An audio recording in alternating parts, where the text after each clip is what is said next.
2025 সালে এসে আবারও কিয়ামতের নতুন আলামত প্রকাশ পেল, যা আমাদের প্রিয় নবী হযরত মুহাম্মদ সাল্লাল্লাহু আলাইহি ওয়াসাল্লাম আরো 1400 বছর আগে বলে গিয়েছেন। প্রিয় নবী হযরত মুহাম্মদ সাল্লাল্লাহু আলাইহি ওয়াসাল্লামের একটা কথাও যে মিথ্যা নয় তা খুব ভালোভাবে পশ্চিমা বিজ্ঞানীরা প্রমাণ করেছে। প্রিয় নবী আজ থেকে আরো 1400 বছর আগে বলেছেন, পৃথিবীতে 10টি বড় কিয়ামতের আলামত প্রকাশ না হওয়া পর্যন্ত পৃথিবীতে কিয়ামত সংঘটিত হবে না। কি সেই আলামত যা নিয়ে রীতিমতো চিন্তায় পড়েছে পুরো বিশ্বের বিজ্ঞানীরা? আপনি যদি একজন মুসলিম হয়ে থাকেন তবে ভুলেও ভিডিওটি এড়িয়ে যাবেন না, কারণ আমরা আজকে আপনাদের জানাতে চলেছি প্রকাশিত হওয়া সেই কিয়ামতের আলামত সম্পর্কে। আর আপনি যদি আমাদের প্রিয় নবী হযরত মুহাম্মদ সাল্লাল্লাহু আলাইহি ওয়াসাল্লামকে ভালোবেসে থাকেন তবে অবশ্যই কমেন্ট বক্সে আলহামদুলিল্লাহ কমেন্ট করবেন আর ভিডিওটি শেয়ার করে দিতে ভুলবেন না, কারণ আপনার একটি শেয়ারে আরো অনেক মুসলিম ভাই ও বোনেরা কিয়ামতের এই আলামত সম্পর্কে জানার সুযোগ পাবে। তো চলুন বেশি কথা না বলে শুরু করা যাক আজকের এই ভিডিও। হাদিসে বর্ণিত আছে, কিয়ামত সংঘটিত হওয়ার পূর্বে পুরো পৃথিবী থেকে পবিত্র আল কোরআন উঠিয়ে নেওয়া হবে। প্রিয় দর্শক, কিয়ামতের নিকটবর্তীতার প্রমাণ স্বরূপ কিছু আলামত প্রকাশ পাবে। এর মধ্যে কিছু হবে বড় আলামত, আবার কিছু হবে ছোট ছোট আলামত। ইতিমধ্যে পুরো বিশ্বে অসংখ্য কিয়ামতের ছোট আলামত প্রকাশিত হয়েছে।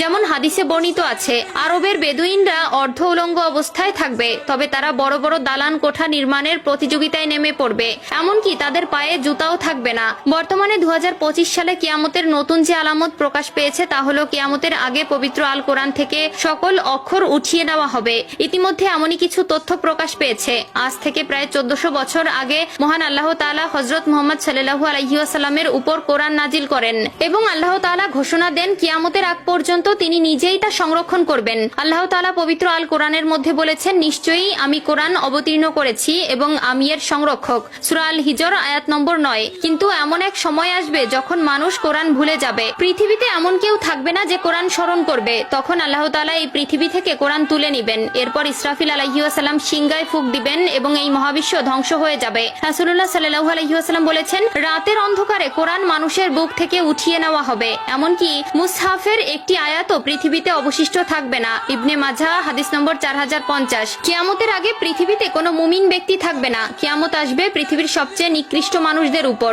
আনাস ইবনে মালিক রাদিয়াল্লাহু তাআলা আনহু থেকে বর্ণিত, রাসূলুল্লাহ সাল্লাল্লাহু আলাইহি ওয়াসাল্লাম বলেছেন, কিয়ামত ততক্ষণ শুরু হবে না যতক্ষণ না এই পৃথিবীতে এমন কেউ অবশিষ্ট থাকবে না যে বলবে আল্লাহ আল্লাহ। সহিহ মুসলিম।